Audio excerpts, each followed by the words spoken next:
Senator Ted Cruz.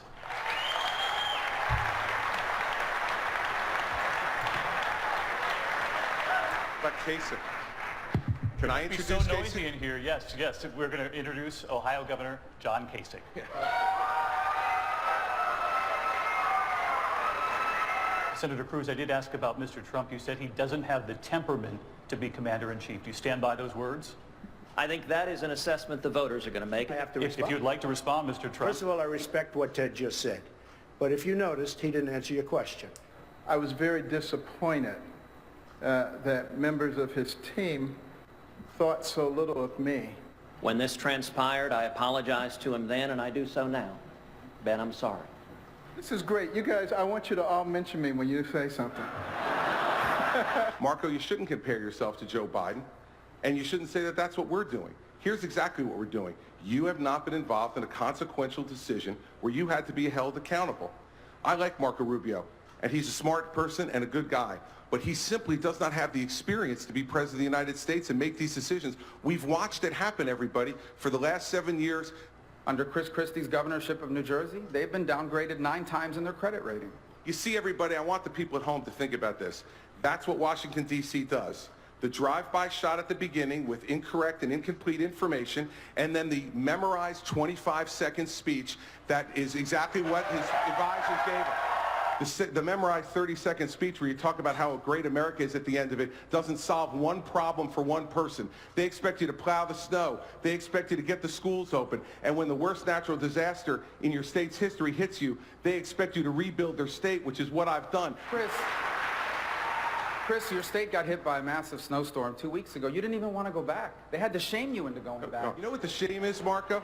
The shame is that you would actually criticize somebody for showing up to work, plowing the streets, getting the trains run back on time, when you've never been responsible for that in your entire life. We're going to build a wall. We're going to triple the Border Patrol.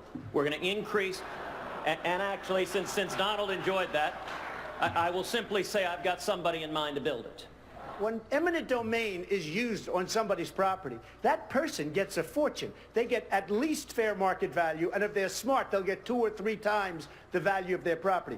What Donald Trump did was use eminent domain to try to take the property of an elderly woman on the Strip in Atlantic City. It was to Jeb tear wants down, to be, he wants to be a tough guy. He wants to be a tough guy It tonight. was to tear down I didn't the take house the property. and Well, he deserves credit for his record on jobs, and he's done a very good job as governor of Ohio. Never said that John hasn't. He's done a very good job. But unfortunately, John's been so busy doing other stuff, he's using old statistics. That's okay. Senator Cruz, is waterboarding torture? Well, under the definition of torture, no, it's not. If elected president, would you bring it back? I would not bring it back in any sort of widespread use. And indeed,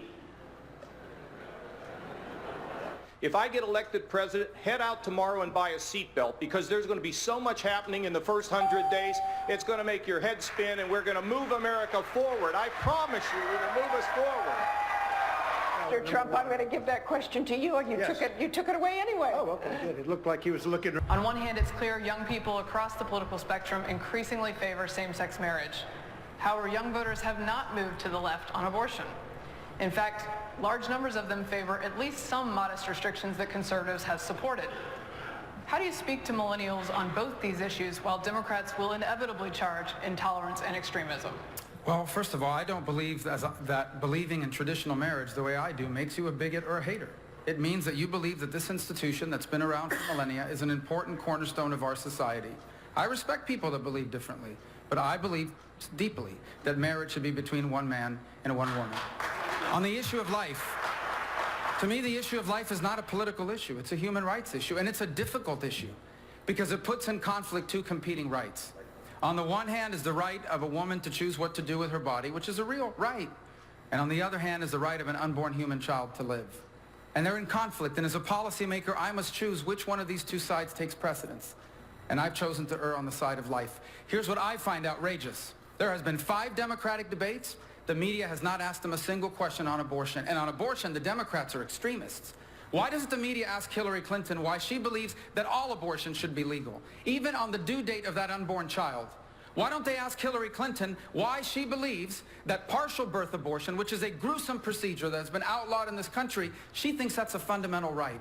They are the extremists when it comes to the issue of abortion, and I can't wait to expose them in a general election.